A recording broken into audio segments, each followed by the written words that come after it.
Welcome to Prudent Media News. First, a look at the headlines.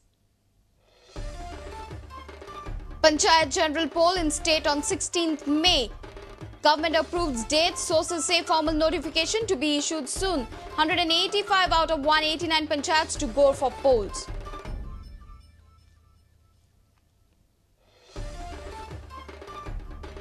Union Mines Ministry likely to place Shah Commission report on illegal mining in current Parliament session. Union Minister Shah Patel says ministry not in favour of banning iron ore exports.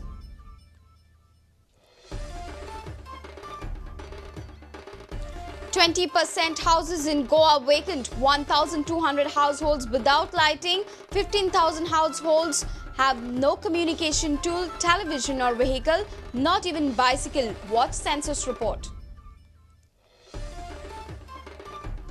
Gold dealers across state hold silent rally in capital city. Demand rollback of excise and import duty by union government. Establishments closed its second day of nationwide strike.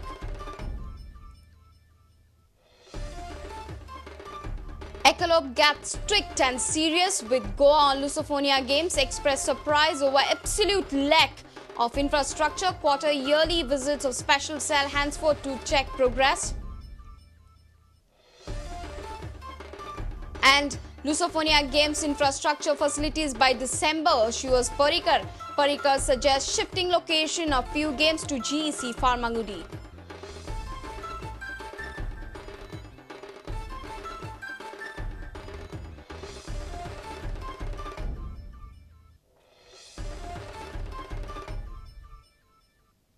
And now the news in detail.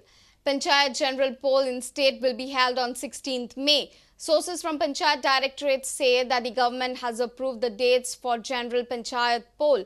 Sources also say that formal notification to this effect would be issued soon. 185 out of 189 panchayats are scheduled to go for a general poll. Goa government on Friday approved 16th May as a date for Panchayat election. Sources from Directorate of Panchayat say formal notification on the schedule of Panchayat election would be issued soon. 4 panchayats, namely Alorna, Kasarvarne, Chandel, Ansapur and Taligaon, will not go for elections this time. 185 panchayats are set to go for polls with their term ending on May 19th. The Goa State Election Commission had set 16th May as the date for the panchayat polls. The commission had sent the schedule to the government for an approval. A reporter from Panji, Laukik Shilkar. The Union Mines Ministry is likely to place Justice M.B. Shah Commission's report on illegal mining in Goa in the current session of Parliament. Mines Minister Shah Patel said it. Union Minister further made it clear that the ministry is not in favour of banning exports of the iron ore to curb the menace.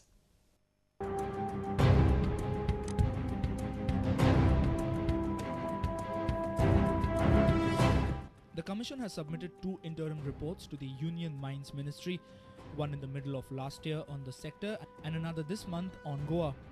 Last report may take few more months. Union Minister was speaking at an inaugural function of online reporting system for mining companies. He said this would help make systems more transparent and to control illegal mining. Union Mines Minister said, "We have got the interim report, we are studying it. Within 6 months it has to be placed in the House. We are trying our best to table it with the action taken report in this session of Parliament." However, he has not disclosed the recommendations made in the investigative report. Meanwhile, Mining Secretary Vishwapati Trivedi said, "Our stand was we are not in favour of an export ban. It is still the same. The ministry did not have any data on the extent of losses arising from illegal mining." Shah has recommended a complete ban on exports from Goa according to a 16th March PTI report. The Commission's deadline is 18th May. The Shah Commission, inquiring into the illegal mining of iron and manganese ore, has sought an extension of its deadline by a year. Mining Secretary Vishwapati Trivedi further said, Justice Shah has asked for a time of 1 year on the grounds that he has to receive some more information from state governments. Plus, there are many representations. These and state government documents are local languages and need to be translated. Shah's request for an extension of deadline is being considered by the government. The Goa report will be submitted to Parliament along with an action taken report. The government is likely to agree to a deadline extension. Bureau Report, Prudent Media. 1 out of 5 houses in the state have been found vacant by census officials during the census exercise in 2010. According to the data released by Census Office, 1 out of 4 households possess a four-wheeler.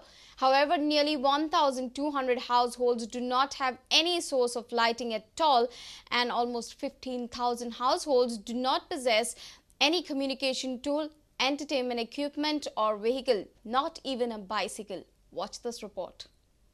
The Goa Office of Census Operations has released household and amenities data collected during the census drive held in 2010. Here are some of the salient points.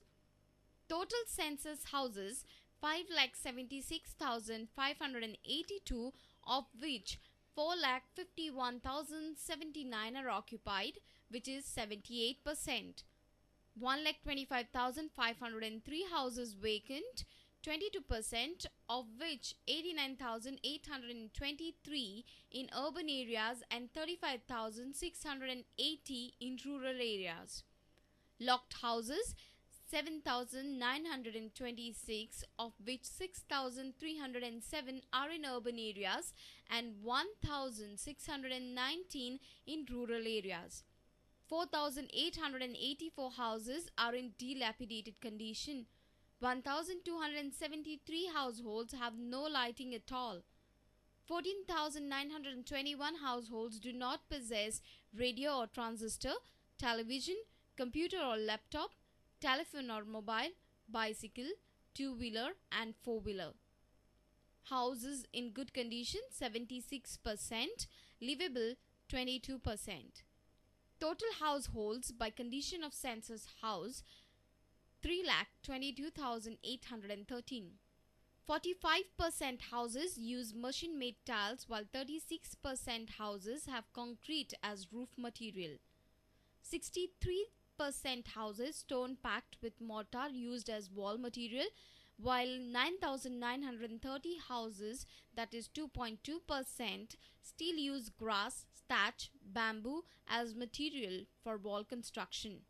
42% houses have mosaic floor tiles, while 16% houses still use mud as floor material. 85% households use tap water as main source of drinking water. 97% households use electricity as main source of lighting, while 2% still use kerosene as source of lighting. 80% households have latrine facility within the premises, while 3.9% use public latrine and 16% defecate in the open. 73% households use LPG or PNG for cooking, while 20% still use firewood. 81% households have television sets. 89% households have mobile or telephone, out of which 12% have landline, 54% have mobile, while 23% have both mobile and landline. 25% households possess car or jeep van, which indicates every fourth household possesses a four-wheeler. 57% households possess two-wheelers. These census towns are defined under three categories. A population of more than 5,000, and the working class of that village is engaged, 75% persons are engaged in non-agriculture activities. That is a criteria. Second criteria. Third criteria is a density of population is 400 and above. So these are the three criteria applicable. So here we are having 70 census towns for Goa, state Goa. Our reporter Jason Suarez with video journalist Ravin Dalvi for Prudent Media. Gold dealers in the state held a silent rally on Friday from Pato Panji to Azad Maidan demanding rollback of excise and import duty proposals by the central government. Gold dealers have kept their establishments closed since Thursday following a nationwide 3-day strike called by All India Gold and Jewelry Dealers Federation. Gold dealers in the state held a silent rally demanding rollback of excise and import duty proposals by the central government. The dealers are also protesting TDS imposed on cash transactions of over 2 lakhs. Goa Gold Dealers Association President Vikram Velekar says They met and requested Chief Minister Manohar Parrikar on Friday to forward their request to the Union Finance Minister for rollback of newly levied taxes. आज आम्ही हांगा एकठांय जाल्यात is for three causes basically, which are the duties imposed by the government in the budget levy. The first thing is the excise, second is import duties, and third is TCS. Import duties are 4% on the gold value, so the prices from the 1st of April they're going to go up. That's what we feel. The second thing is the excise duty, which is a tedious process, lot of bookkeeping, and it is on unbranded items. It is 1% of 30% of transaction value. TCS is any person who is paying in cash about 2 lakhs has to pay 1% as a tax. So हेतून कितें जावपाक आसा की prices आतां वाडिल्ले आसात आनी आमकां वाटता की तें आनी वाडटले आनी this will be a problem for not only for the jewelers, also for the end consumer. So आमचो रिक्वेस्ट आसा फायनान्स मिनिस्टरा कडेन कितें त्यांनी हो टॅक्सीस जे इम्पोज केल्यात ते रोल बॅक करचे. CM has left for Delhi today आणि त्याने आश्वासन दिला की he'll take up the matter in the finance ministry. So we are waiting for the reply, and we are also going to meet the local we are going to meet the member of parliament Sripad Naik, Shantaram Naik and Sardin, and who are going to represent us in the Rajya Sabha and Lok Sabha after the rally is over. A video journalist from Panji, Sushant Pearl. It's time for a short break. Stay tuned.